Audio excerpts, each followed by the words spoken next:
नमस्कार, जय हिंद दोस्तों। आज के इस क्लास में हम लोग बिहार डीएलएड एंट्रेंस एग्जाम 2024 के लिए सिलेक्टेड क्वेश्चन के जो है नोट्स को कवर करेंगे, जो आपका जीएस पेपर का आपका होगा। तो साथियों, जैसा कि आपको पता है कि आपका जो जनरल साइंस के आपके क्वेश्चन आना है, टोटल आपका 20 क्वेश्चन आना है और जीके का आपका टोटल आपका 20 क्वेश्चन आना है। तो सबसे ज़्यादा जो आपको वेटेज होना है ये आपका जीएस का पेपर से होना है। और रिसेंटली अगर देखा जाए तो एग्जाम डेट भी आपका क्या है कि रीच कर दिया गया, जिसमें कि मात्र आपके पास जो है 20 डेज का आपके पास समय आपका बचा हुआ है। तो ज़्यादा से ज़्यादा आप लोग जो है सिलेक्टिव क्वेश्चन और जो डीएलएड के अंतर्गत प्रॉपर आपका जो है पैटर्न को फॉलो किया गया है, इसके बेसिस पर जितनी भी क्वेश्चंस आपके बन सकता है इसको आप कंप्लीटली आपको प्रोवाइड किया जा रहा है। तो लगातार आप सभी लोग जो है जुड़े रहे और लगातार आप ज़्यादा से ज़्यादा जो है उन्हीं चीज़ों को पढ़ें जो आपके एग्जाम में पूरी पॉसिबिलिटी होंगी फंसने की। और एक पैटर्न आप देखेंगे तो डीएलएड का आपका कंप्लीटली आपका अलग है, क्योंकि आप देखेंगे तो क्या है कि जैसे कि रीजनिंग से ही अगर हम बात करेंगे तो आपके 10 क्वेश्चन आपका पूछा जाना है। आपको एग्जाम हॉल में 10 में से 10 आपको रीजनिंग बना करके आना है, क्योंकि आप देखेंगे तो रीजनिंग का ना तो आपका कैलेंडर से क्वेश्चन पूछा जाना है, ना तो कोई आपका हार्ड क्वेश्चन आपका पूछा जाना है। केवल आप देखेंगे तो आपका क्या है कि नंबर सीरीज टाइप का क्वेश्चन आपका पूछा जाना है। तो जो आपका पैटर्न फॉलो हुआ है इसका कंप्लीटली आप सभी लोगों को पीडीएफ भी प्रोवाइड किया जाएगा। देखिए, आपको क्या है कि अभी डीएलएड का स्पेशल आपका जो है प्राइवेट आपका ग्रुप चल रहा है, जिसमें कि आप सभी लोगों को इस नंबर पर एसएमएस करके आपको जो है ग्रुप को आपको ज्वाइन कर लेना है। ग्रुप पर कंप्लीटली आपको जो है टू द पॉइंट जितनी भी आपका नोट्स आपका बन सकता है कंप्लीटली आपको पीडीएफ दिया गया है। और रिसेंटली जैसे कि ये सेशन आपका कंप्लीट होगा तो इसका भी कंप्लीट आपको जो है क्या है कि पीडीएफ आपको प्रोवाइड किया जा रहा है, जिसमें कि इजी वे में आप इसको रिवीजन कर पाएंगे। बगल में आपको आंसर लिखा हुआ मिलेगा, तो इससे क्या है कि प्रॉपर तरीका से आप सभी नोट्स को जो भी आपका सिलेक्टिव क्वेश्चन का आपका ये कंप्लीटली आपका जो है रिवीजन हो जाएगा, इसको आप पूरा कवर कर लेंगे। साथ ही आपका किरण पब्लिकेशन प्लेटफॉर्म का और साथ ही आपका जो है यूनिक पब्लिकेशन का कंप्लीटली आपको पीडीएफ भेजा जा रहा है, जिसको कि 120 क्वेश्चन करके आपको टेस्ट सीरीज के रूप में आपको लगाना है और देखना है कि कितना आपका वेरिएशन हुआ है। क्योंकि जब तक आप देखेंगे तो रैंक आपका बेहतर नहीं आएगा, तब तक आपको जो है एक बेहतर जगह पर अपने जिला के अंतर्गत जो है कॉलेज आपको प्रीफेयर नहीं किया जाएगा। तीन चीज़ों को ध्यान में रख करके जो है ज़्यादा से ज़्यादा आप लोग प्रैक्टिस करते रहें। और इस ग्रुप पर आपको जुड़ने के लिए आपको इस पर एसएमएस कर देना है बिहार डीएलएड लिख करके, और इस ग्रुप के अंतर्गत आपको 41 रुपीज़ आपको पेमेंट करना है। क्योंकि आप देखेंगे तो काफ़ी ज़्यादा क्वेश्चन का कलेक्शन करना और जो भी आपका पुराना पैटर्न है और साथ ही रिसेंटली जो भी आपका पैटर्न आपका फॉलो किया गया है 2023 के आपके एग्जाम में, इसके बेसिस पर सारा क्वेश्चन आपका सिलेक्ट करके दिया जा रहा है। और प्लस आपका बुक वगैरह क्या है कि थोड़ा कॉस्टली आता है, उतना उतना टेस्ट सीरीज को आपको चलाना ये थोड़ा मुश्किल हो पाता है। इसलिए आप सभी लोगों को 41 पेमेंट करके फटाफट आप सभी लोगों को ग्रुप से ऐड हो जाना है। और ऐसा नहीं कि ग्रुप से आप ऐड होंगे तो ही आपका बेहतर होगा, क्योंकि ग्रुप में क्या है एक गाइडलाइंस के तहत आपको सारी चीज़ आपको प्रोवाइड आपको किया जा रहा है। ठीक है, तो इस सेशन को हम लोग कंटिन्यू करते हैं। तो साथियों आज देख पाएंगे। और देखिए यहाँ पर क्या है कि आपको जैसे कि आपका जीके जीएस मैथ और रीजनिंग का जो है कंप्लीटली आपको और हिंदी का कंप्लीट आपको नोट्स आपको जो है उस ग्रुप के अंतर्गत आपका डाला जा रहा है। तो ज़्यादा से ज़्यादा आप लोग जो है नोट्स को रिवीजन करते रहे। तो साथियों आज देखेंगे तो आज का फर्स्ट क्वेश्चन हमारा बोला जा रहा है कि ध्वनि का वेग अधिकतम होता है।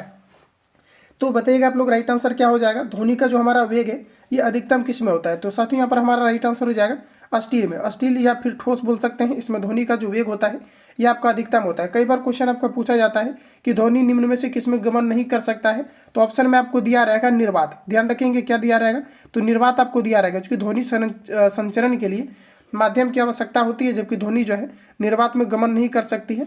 और वही अगर हम बात करेंगे कि प्रकाश का निर्वात में वेग कितना होता है, कई बार क्वेश्चन आपका पूछा गया है, तो ध्यान रखेंगे जो प्रकाश का आपका वेग होता है ये आपका 3 × 10⁸ मीटर पर आपका सेकेंड होता है। तो यहाँ पर आप देखेंगे तो ऑप्शन हमारा सी करेक्ट हो जाएगा। इतने पॉइंट को यहाँ से आप लोग जो है ध्यान रखेंगे। साथ ही याद रखेंगे कि जो प्रकाश है हमारा ये एक प्रकार का अनुप्रस्थ तरंग है, जबकि ध्वनि जो है ये आपका अनुदैर्ध्य तरंग है। ठीक है, तो आगे बढ़ते हैं। अगला क्वेश्चन है साथियों नेक्स्ट हमारा दिया गया है। प्रश्न में कहा जा रहा है कि किस रंग का तरंगदैर्घ्य कम होता है। ऑप्शन आपके सामने दिया गया है बैगनी, लाल, हरा और नीला। तो किस रंग का तरंगदैर्घ्य कम होता है ये आपको बार पूछा जा रहा है। तो हमारा राइट आंसर हो जाएगा बैगनी प्रकाश का जो आपका तरंगदैर्घ्य होता है ये सबसे अधिकतम होता है। और अगर सबसे कम होता है तरंगदैर्घ्य सबसे कम होता है। सबसे अगर साथियों अधिक की बात करें किस रंग का होता है, तो ध्यान रखेंगे लाल जो हमारा प्रकाश होता है इसका तरंगदैर्घ्य सबसे अधिकतम होता है। और यही कारण है कि इसका प्रयोग जो है क्या है कि ट्रैफिक वगैरह में इसका प्रयोग आपका किया जाता है। तो ऑप्शन ए करेक्ट हो जाएगा, ध्यान रखेंगे। आगे बढ़ते हैं। अगला क्वेश्चन हमारा नेक्स्ट में दिया गया है। प्रश्न है साथियों कि वायु में ध्वनि का वेग स्वतंत्र होता है। देखिए वायु में ध्वनि का वेग स्वतंत्र होता है। किससे स्वतंत्र होता है, तो आपका राइट आंसर यहाँ पर आपका हो जाएगा दाब से स्वतंत्र होता है। साथियों याद रखेंगे कई बार क्वेश्चन आपका पूछा गया है कि निम्न में से किसके कारण ध्वनि पर कोई प्रभाव नहीं पड़ता है, तो ऑप्शन में आपको दिया रहता है दाब। तो ध्यान रखिएगा ऑप्शन हमारा यहाँ पर ये करेक्ट हो जाएगा। साथियों ध्वनि किस प्रकार का तरंग है, तो अनुदैर्घ्य तरंग है आपका, ध्यान रखेंगे आप लोग। अगला क्वेश्चन है फ्रेंड्स, नेक्स्ट हमारा दिया गया है, प्रश्न में कहा जा रहा है कि प्राथमिक रंग कहा जाता है।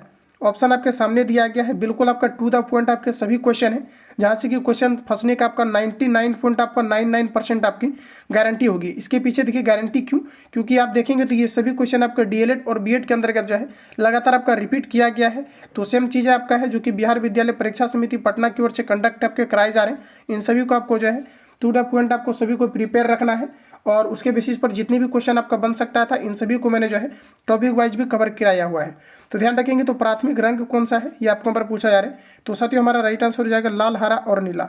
ये सभी आपके जो है प्राथमिक रंग के अंतर्गत आता है। इन्हीं 3 कलर को मिला करके जो है अलग अलग तरह के जो है कलर को प्रिपेयर किया जाता है। तो ऑप्शन बी करेक्ट हो जाएगा, ध्यान रखेंगे। अगला क्वेश्चन हमारा नेक्स्ट में दिया गया है। क्वेश्चन में देखेंगे तो हमारा यहाँ पर कहा जा रहा है कि परमाणु की प्रभावी त्रिज्या होती है। तो बताइएगा दोस्तों आप लोग राइट आंसर क्या हो जाएगा, परमाणु की प्रभावी त्रिज्या कितनी होती है, ये आपको हमारा पूछा जा रहा है। तो दोस्तों हमारा यहाँ पर राइट आंसर हो जाएगा कि 10 टू दी पावर आपका जो है माइनस आपका 10 मीटर होता है। परमाणु की प्रभावी त्रिज्या कितनी होती है, तो 10 to the power minus 10 metre होती है। तो ऑप्शन आपका बी करेक्ट हो जाएगा। इसका बैकग्राउंड मैंने इसलिए थोड़ा जो है डार्क कर दिया हुआ है कि जो है आइस प्रोटेक्शन को लेकर के कुछ छात्र कमेंट कर रहे थे। तो ऑप्शन हमारा यहाँ पर बी करेक्ट हो जाएगा। अगला क्वेश्चन है साथियों नेक्स्ट हमारा दिया गया है, बोला जा रहा है कि तंबाकू में विषैला पदार्थ होता है। बताइएगा आप लोग राइट आंसर क्या हो जाएगा, तंबाकू में विषैला पदार्थ कौन सा होता है।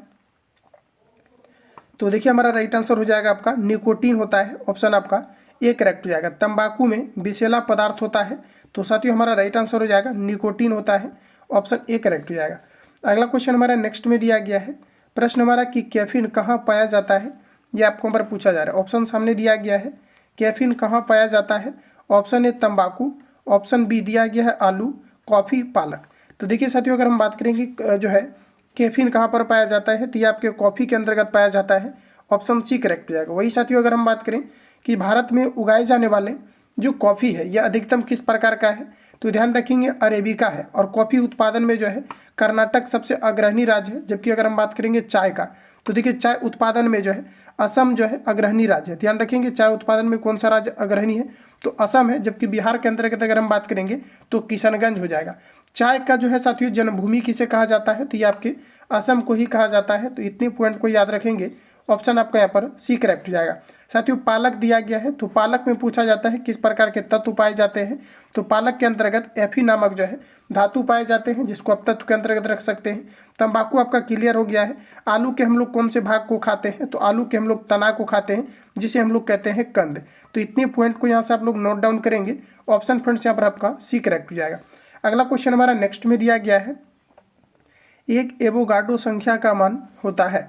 ऑप्शंस आपके सामने दिया गया है, एक एवोगाड्रो संख्या का मान कितना होता है, ये आपको पर पूछा जा रहा है। तो एक एवोगाड्रो संख्या का मान होता है 6.022 इंटू 10 टू दी पावर 23। ध्यान रखेंगे 6 पॉइंट आपका जो है 022 इंटू 10 टू दी पावर 23 जो है एक एवोगाड्रो संख्या का मान होता है। यहाँ पर आपका थोड़ा सा एरर हो गया है, तो ध्यान रखेंगे 6.022 इंटू 10 टू दी पावर 23 आपका जो है एक एवोगाड्रो संख्या का मान होता है। ऑप्शन आपका बी करेक्ट हो जाएगा। साथियों एवोगाड्रो संख्या का जो है कोई यूनिट नहीं होता है, ये आपका यूनिट लेस क्वांटिटी होता है। अगला क्वेश्चन साथियों नेक्स्ट हमारा दिया गया है, प्रश्न हमारा कि नींबू के रस का पीएच मान कितना होता है, ये आपको पर पूछा जा रहा है। ऑप्शन आपके सामने दिया गया है, नींबू के रस का पीएच मान कितना होता है, तो आप देखेंगे तो हमारा राइट आंसर हो जाएगा 2.4 होता है। फ्रेंड्स याद रखेंगे कि जो हमारा नींबू होता है, नींबू में किस प्रकार का विटामिन पाया जाता है, तो विटामिन सी पाया जाता है। और नींबू में आपका जो है साइट्रिक अम्ल आपके पाए जाते हैं। तो इतने पॉइंट को याद रखेंगे, ऑप्शन आपका यहाँ पर सी करेक्ट हो जाएगा। आगे बढ़ते हैं साथियों, अगला क्वेश्चन हमारा नेक्स्ट में दिया गया है। अगला क्वेश्चन हमारा नेक्स्ट में दिया गया है कि नींबू में कौन सा अम्ल होता है, ये आपको हमारा बताना है। तो देखिए अभी जस्ट मैंने आपको रिवील कराया है कि हमारे नींबू के अंतर्गत जो है साइट्रिक अम्ल आपका पाया जाता है। तो ऑप्शन आपका सी करेक्ट हो जाएगा। जैसे कि यहाँ पर क्या है कि नींबू से रिलेटेड आपके जितने भी क्वेश्चन आपका डीएलएड के अंतर्गत आपका पूछा जा सकता था, इसको कंप्लीटली कवर कर लिया गया। तो अब क्या है कि इस प्रकार से अगर क्वेश्चन पूछा जाता है तो डेफिनेटली आपके छूटने के चांसेस आपके खत्म हो जाएंगे। अगला क्वेश्चन हमारा नेक्स्ट में देखिएगा तो दिया गया है।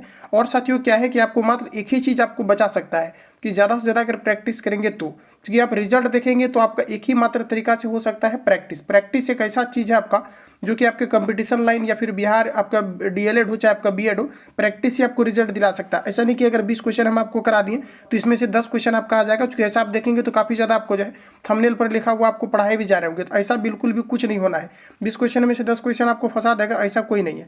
तो आपको क्या करना है कि सिंपली आपको प्रैक्टिस आपको लगातार करते रहना है। अगला क्वेश्चन दिया गया है कि बॉक्साइट किसका महत्वपूर्ण अयस्क है, ये आपको बार पूछा जा रहा है। तो देखिए एल्यूमिनियम का जो हमारा अयस्क होता है ये आपका होता है बॉक्साइट कोरंडम क्रायोलाइट, जिसमें कि साथियों अगर हम बात करेंगे तो बॉक्साइट अयस्क से क्या है एल्यूमिनियम का निष्कर्षण आपका किया जाता है, जिसका कि फॉर्मूला की बात करें तो Al2 आपका O3 होता है बॉक्साइट का। ये किसका अयस्क है, तो ये आपका एल्यूमिनियम का होता है। तो ऑप्शन आपका यहाँ पर डी करेक्ट हो जाएगा। अब देखिए क्वेश्चन आपका पूछा जाता है कि कौन कौन सा ऐसा जो है आपका कंपाउंड से जो कि क्या करता है उभयधर्मी गुण को प्रदर्शित करता है। तो एक तो आपका हो जाएगा यही वाला Al2O3, जिसे हम लोग बॉक्साइट कहते हैं, ये आपके उभयधर्मी ऑक्साइड के उदाहरण होते हैं। एक आपका होता है ZnO जो कि उभयधर्मी गुण को प्रदर्शित करता है।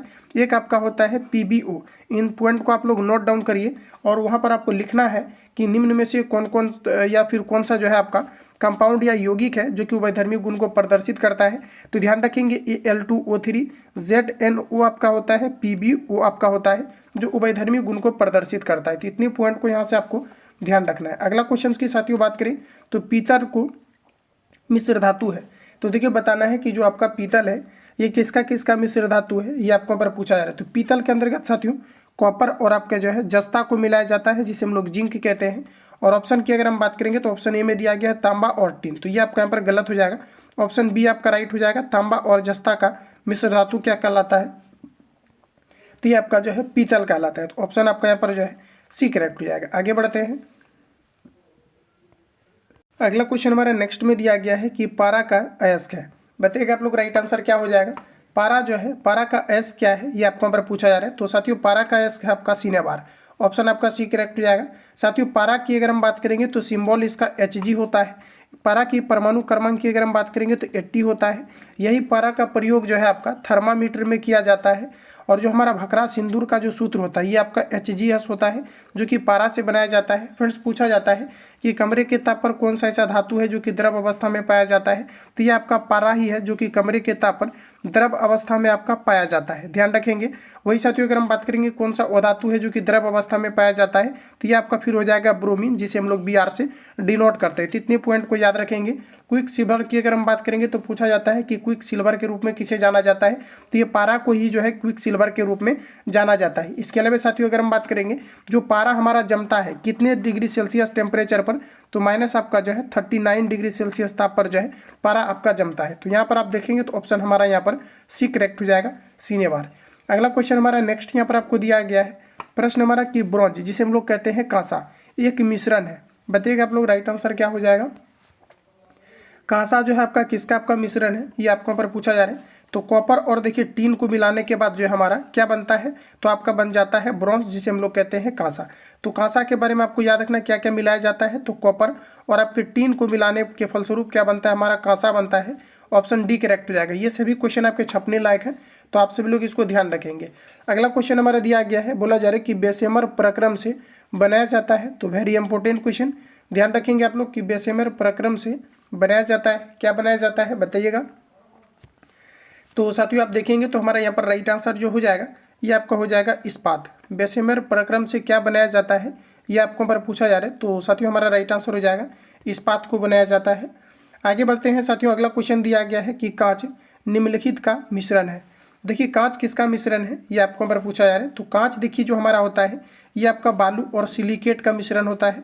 ऑप्शन सी करेक्ट हो जाएगा। सभी क्वेश्चन में आपको 2 से 3 सेकंड का आपको टाइम लेना है और फटाफट सभी क्वेश्चन को अटेम्प्ट लेते चलना है। तो देखिए ध्यान रखिएगा कि कांच निम्नलिखित का मिश्रण है। तो बालू और जो है सिलिकेट का मिश्रण क्या है, तो आपका कांच है। ऑप्शन आपका यहाँ पर सी करेक्ट हो जाएगा। अगला क्वेश्चन है दोस्तों नेक्स्ट हमारा दिया गया है लोहा का शुद्धतम रूप है। लोहा का शुद्धतम रूप है।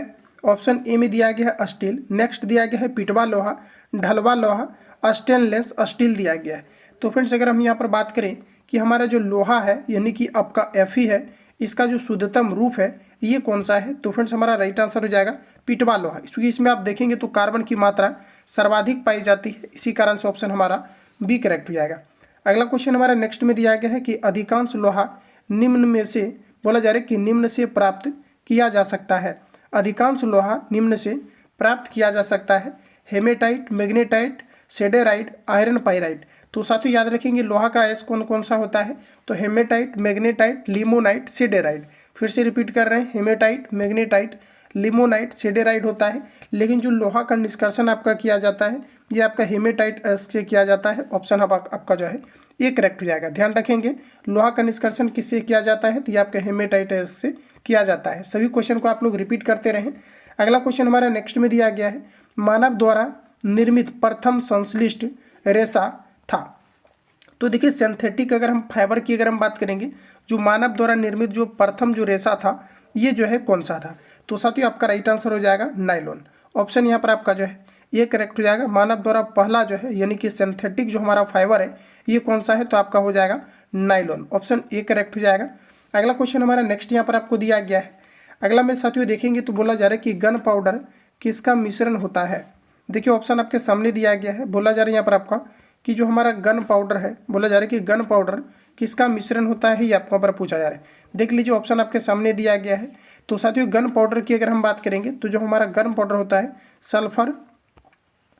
सल्फर होता है, चारकोल होता है और सोरा होता है, जिसे हम लोग गन पाउडर कहते हैं। तो ऑप्शन बी करेक्ट हो जाएगा। गन पाउडर क्या है, तो सल्फर, चारकोल और आपका सोरा होता है। ऑप्शन हमारा बी राइट हो जाएगा। अगला क्वेश्चन हमारा नेक्स्ट में दिया गया है, कहा जा रहा है कि गन धातु में होता है। तो बताइएगा आप लोग राइट आंसर क्या हो जाएगा, गन धातु में आपका क्या होता है। तो देखिए जो गन मेटल होता है, कई बार क्वेश्चन आपका रिपीट होते रहता है। तो गन मेटल की अगर हम बात करेंगे तो कॉपर होता है, टीन होता है और आपका जिंक होता है। कॉपर होता है, टीन होता है और आपका जिंक होता है। तो इस प्रकार से ऑप्शन हमारा यहाँ पर जो है सी करेक्ट हो जाएगा। इसका कंप्लीट आपको जो है नोट्स इसका ले ही लेना है आप सभी लोगों को। बगल में क्या है कि आपको आंसर आपको लिखा हुआ रहेगा, जैसे कि नीचे में ही आंसर मिलेगा। तो प्रॉपर वे में आप सभी लोगों को जो है रिवीजन करने का आपको मौका मिल जाएगा। फिर से मैं नंबर आप सभी लोगों को नोट करा दे रहा हूँ। आप सभी लोगों को इस पर फटाफट आप सभी लोगों को मैसेज करना है और मैसेज करके आप सभी लोगों को ग्रुप में जो है ऐड हो जाना है। लास्ट में आपको 05 दिया गया है, तो आप सभी लोग इसको जो है फटाफट से आपको जो है ज्वाइन कर लेना है और प्रॉपर तरीका से आपको जो है रिवीजन आपको कंटिन्यू साथियों करते रहना है। अगला क्वेश्चन हमारा नेक्स्ट में दिया गया है। बोला जा रहा है कि टाका यानी कि सोल्डर डैश से बनी मिश्र धातु है। तो देखिए टाका जो होता है, सोल्डर होता है, ये किससे बनी हुई मिश्र धातु होता है, ये आपको यहाँ पर पूछा है। दिया गया है रांगा तांबा, नेक्स्ट दिया गया है सीसा तांबा, रांगा सीसा और यहाँ पर आपको दिया गया है जो है आपको सौसा टीन दिया गया है। तो बताएंगे आप लोग कि सोल्डर किसका किसका मिश्र धातु होता है, तो ये आपका सौसा और आपका टीन का होता है। ऑप्शन हमारा यहाँ पर जो है डी करेक्ट हो जाएगा। ठीक है, आगे बढ़ते हैं। अगला क्वेश्चन हमारे साथियों नेक्स्ट हमारा दिया गया है। प्रश्न में कहा जा रहा है कि निम्नलिखित में से सबसे भारी धातु है। निम्नलिखित में सबसे भारी धातु कौन सी है, ये आपको पर पूछा जा रहा है। बिल्कुल आप लोगों ने इसको अटेम्प्ट ले लिया होगा। तो आप देखेंगे तो एग्जाम हॉल के अंतर्गत क्या होता है कि कन्फ्यूजन सबसे ज़्यादा क्रिएट होता है। तो प्रैक्टिस में रहेंगे तो आपको सारा क्वेश्चन आपको याद रहेंगे। तो हमारा राइट आंसर हो जाएगा ऑस्मियम। ऑस्मियम जो होता है ये सबसे जो है आपका भारी धातु होता है। तो ऑप्शन आपका डी साथियों यहाँ पर आपका राइट हो जाएगा। आगे बढ़िए, अगला क्वेश्चन हमारा नेक्स्ट में दिया गया है। आप देखेंगे तो कहा जा रहा है यहाँ पर आपका कि पोर्टलैंड सीमेंट के प्रमुख संगठकों में शामिल है। तो देखिए जो हमारा पोर्टलैंड जो सीमेंट है इसमें जो है इसके संगठक में कौन कौन सी चीज़ों को मिलाई जाती है, ये आपको पर पूछा है। तो साथियों आप देखेंगे तो ऑप्शन सबसे पहले आपको पढ़ना है और सभी क्वेश्चन में आपको अटेम्प्ट भी लेना है। तो पोर्टलैंड सीमेंट की अगर हम बात करेंगे तो इसमें आपको लाइम मिलाया जाता है, सिलिका और एल्यूमिनियम। ध्यान रखेंगे लाइम, सिलिका और एल्यूमिनियम को मिलाया जाता है। ऑप्शन हमारा यहाँ पर जो है डी आपका करेक्ट हो जाएगा। अगला क्वेश्चन हमारा नेक्स्ट में दिया गया है कि सबसे शुद्ध कोयले का प्रकार कौन सा है, ये आपको नंबर बताना है। तो सबसे शुद्ध कोयले का प्रकार कौन सा है, बताइएगा आप लोग राइट आंसर क्या हो जाएगा। तो देखिए आपका एंथ्रासाइड हो जाएगा। एंथ्रासाइड जो होता है इसमें आप देखेंगे तो लगभग आपका 90 से 95% जो है कार्बन की मात्रा पाई जाती है। इसी कारण से क्या है कि एंथ्रासाइड कोयले को जो है अच्छी ग्रेड का कोयला माना जाता है। जबकि सबसे लो ग्रेड कोयला की अगर हम बात करेंगे तो ये आपका पीट होता है, जो कि सबसे आपके लो ग्रेड का आपका कोयला होता है। ठीक है, तो यहाँ पर आपको पूछा जा रहा है कि कोयले का सबसे शुद्धतम जो प्रकार होता है ये कौन सा, तो आपका हो जाएगा एंथ्रासाइड। तो कई बार आपके प्रश्न आपके आते हैं कि एंथ्रासाइड में कार्बन की कितनी मात्रा पाई जाती है, तो लगभग 90 से आपका जो है 95% यानी 90 से 95% कार्बन की मात्रा पाई जाती है। तो इतने पॉइंट को यहाँ से आप लोग याद रखेंगे। आगे बढ़ते हैं। अगला क्वेश्चन हमारा दिया गया है कि सबसे जटिल कार्बनिक पदार्थ होता है। सबसे जटिल कार्बनिक पदार्थ होता है। तो देखिए साथियों सबसे जटिल कार्बनिक पदार्थ होता है ऑप्शन ए में दिया गया आपको वसा, कार्बोहाइड्रेट, प्रोटीन, इनमें से कोई नहीं। बताइएगा आप लोग राइट आंसर क्या हो जाएगा। तो जो सबसे हमारा जटिल कार्बनिक पदार्थ होता है ये आपका होता है प्रोटीन। ध्यान रखेंगे ये आपका हो जाता है प्रोटीन। ऑप्शन आपका सी करेक्ट हो जाएगा। अच्छा, प्रोटीन की प्राप्ति सबसे ज़्यादा किससे होती है, तो ये आपका यहाँ पर हो जाएगा सोयाबीन। ध्यान रखेंगे सोयाबीन से सबसे ज़्यादा प्रोटीन की प्राप्ति होती है। सोयाबीन का जो सबसे ज़्यादा उत्पादन किया जाता है ये आपके मध्य प्रदेश के अंतर्गत किया जाता है। ठीक है, ध्यान रखेंगे। वही साथियों अगर हम बात करेंगे जो सेकेंड नंबर पर हमारा आ जाता है दाल, जो कि हमारा मशरूम का दाल होता है, इसमें भी सबसे अधिकतम मात्रा में प्रोटीन की मात्रा पाई जाती है, लेकिन ये आपका सेकेंड नंबर पर आता है। वही साथियों अगर हम बात करेंगे प्रोटीन की कमी से क्या होता है, तो देखिए पूछा जाता है कि क्वासी-योरकर किसकी कमी के कारण से होता है या मेरस्मस। तो देखिए क्वासी-योरकर जो होता है ये छोटे बच्चे में प्रोटीन की कमी के कारण से होता है, और मेरस्मस जो होता है ये बड़े व्यक्ति में जो है प्रोटीन की कमी के कारण से होता है। तो इतने पॉइंट को याद रखेंगे, ऑप्शन सी करेक्ट हो जाएगा। सबसे साथियों अधिक अगर हम बात करेंगे एनर्जी की प्राप्ति किससे होती है, तो ये आपके वसा से होता है, और शीघ्रता से एनर्जी की प्राप्ति किससे होती है, तो ये आपको कार्बोहाइड्रेट से होता है। तो इतने पॉइंट को नोट करेंगे।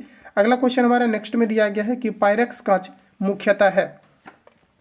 बताइएगा आप लोग राइट आंसर क्या हो जाएगा। पायरेक्स कांच ये किस प्रकार का कांच है, ये आपको हमारा पूछा जा रहा है। तो देखिए साथियों पायरेक्स कांच की अगर हम बात करें तो ये हमारा हो जाएगा उष्मा प्रतिरोधी कांच होता है, जिसे हम लोग कहते हैं पायरेक्स कांच। तो ऑप्शन यहाँ पर आपका बी करेक्ट हो जाएगा। आगे बढ़ते हैं, अगला क्वेश्चन हमारा नेक्स्ट में दिया गया है। बोला जा रहा है कि मेलाकोनाइट किस धातु का खनिज है। मेलाकोनाइट किस धातु का खनिज है, ये आपको यहाँ पर पूछा जा रहा है। ऑप्शन सामने दिया गया है।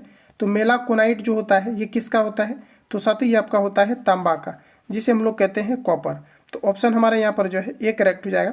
मेलाकोनाइट किस धातु का खनिज है, तो ये आपका तांबा का होता है। ठीक है, आगे बढ़ते हैं। अगला क्वेश्चन हमारा नेक्स्ट दिया गया है। प्रश्न में कहा जा रहा है कि पेट्रोल का मुख्य संघटक क्या है। पेट्रोल का मुख्य संघटक क्या है। साथ ही यहाँ से एक क्वेश्चन आपका पूछा गया था कि पेट्रोल की गुणवत्ता किस में मापी जाती है, तो ऑक्टेन संख्या में मापी जाती है। ध्यान रखेंगे किसमें, ऑक्टेन संख्या में मापी जाती है। लेकिन प्रश्न हमारा कि पेट्रोल मुख्यतः संघटक है, पेट्रोल का मुख्य संघटक क्या है, तो हमारा राइट आंसर हो जाएगा ऑक्टेन। क्या हो जाएगा आपका, ऑक्टेन हो जाएगा। ऑप्शन साथियों बी करेक्ट हो जाएगा। आगे बढ़िए, अगला क्वेश्चन है कि गौ दूध में पीलेपन का कारण है। इसके जस्ट मैंने पिछले क्लास में आपको जो है फैक्ट सहित आपको कवर कराया था कि गौ दूध में पीलेपन का कारण क्या होता है। ऑप्शन सामने दिया गया है, अब आप सभी लोगों को अटेम्प्ट लेना है। तो फ्रेंड्स आप देखेंगे तो गौ दूध में जो है प्रमुख कारण क्या है पीलेपन का, तो ये आपका हो जाएगा केरोटीन। ऑप्शन सी करेक्ट हो जाएगा। पूछा जाता है कि गौ दूध में किस प्रकार का अम्ल पाया जाता है, तो लैक्टिक अम्ल पाए जाने के कारण से जो है फट जाते हैं और सुरक्षित नहीं रह पाते हैं।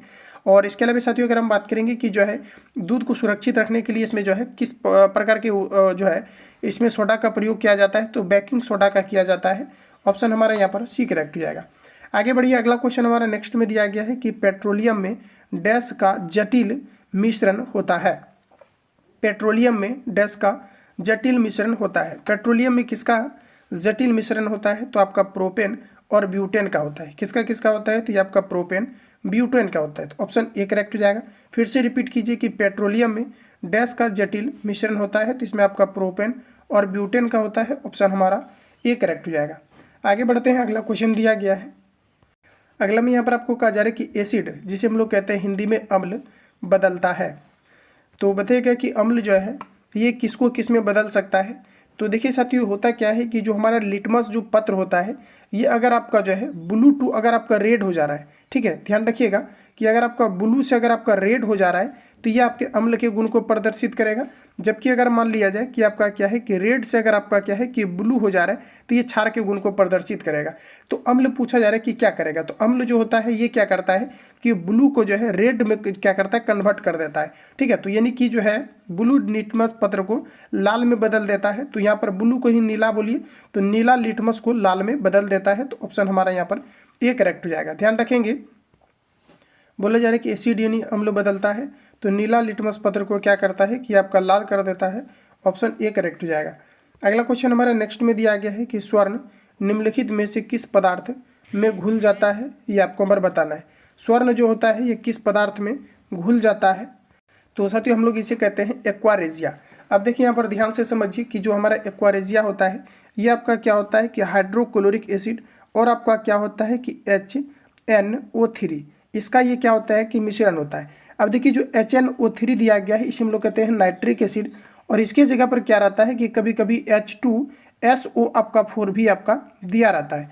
तो ध्यान रखेंगे, या तो आपको नाइट्रिक एसिड दिया रह सकता है या फिर आपका सल्फ्यूरिक एसिड आपका रह सकता है। लेकिन जो हमारा हाइड्रोक्लोरिक एसिड रहता है ये आपका फिक्स रहता है, जिसमें कि 3 भाग आपका हाइड्रोक्लोरिक एसिड होता है, 1 भाग आपका जो है नाइट्रिक एसिड या फिर आपका जो है सल्फ्यूरिक एसिड आपका होता है। तो कई बार आपके क्वेश्चन आपके पूछा गया है कि एक्वा रेजिया, जिसे हम लोग कहते हैं अम्लराज, इसमें पूछा जाता है कि कितना कितना के अनुपात में जो है इसमें हाइड्रोक्लोरिक एसिड और नाइट्रिक एसिड होता है, तो 3:2 आपका 1 के फॉर्म में। तो यहाँ पर फ्रेंड्स पूछा जा रहा है जिसका कि प्रयोग जो है सोना को गलाने के लिए किया जाता है।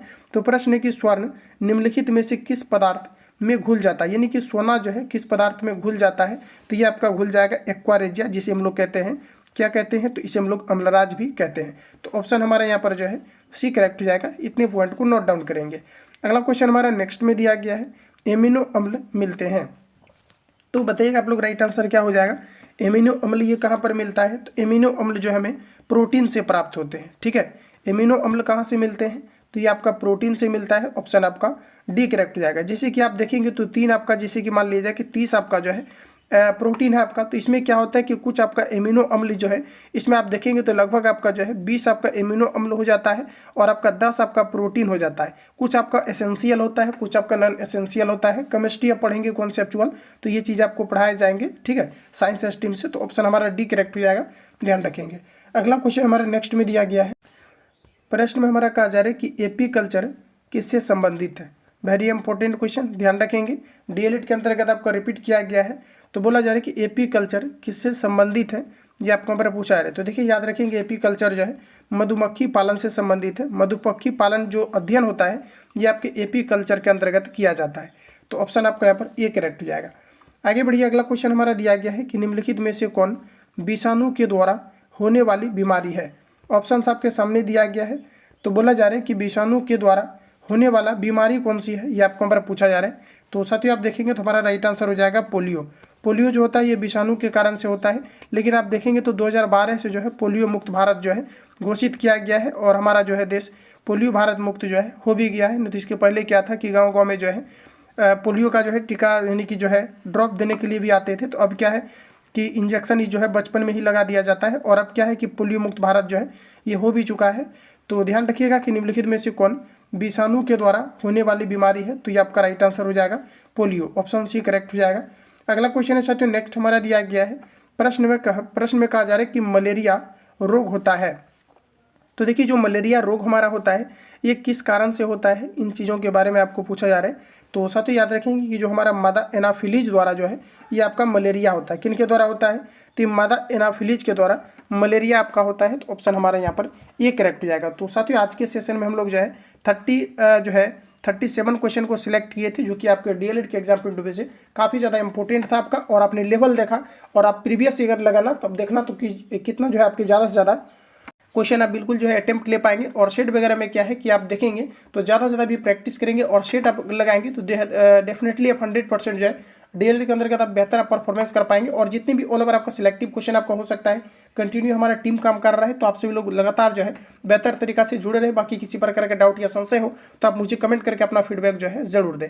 बाकी मिलते हैं नेक्स्ट क्लास में। जो लोग चैनल पर पहली बार विजिट किया है चैनल को सब्सक्राइब करके बेल आइकन को प्रेस कर लेना, क्योंकि जब भी क्लास अपलोड हो तो नोटिफिकेशन आपको टाइम टू टाइम मिलते रहे। क्योंकि कुछ छात्र का कमेंट आता है नोटिफिकेशन नहीं आता है, तो आप लोग बेल आइकन को प्रेस करें। जैसे ही चैनल को सब्सक्राइब करते हैं तो आपको बेल आइकन भी प्रेस करना है, घंटी के निशान पर प्रेस करना है और आपको ऑल पर उसको सेट कर लेना है। डेफिनेटली आपको नोटिफिकेशन आपको टाइम टू टाइम मिलते रहेगा। बाकी मिलते हैं नेक्स्ट सेशन में, तब तक के लिए जय हिंद, बेस्ट ऑफ लक।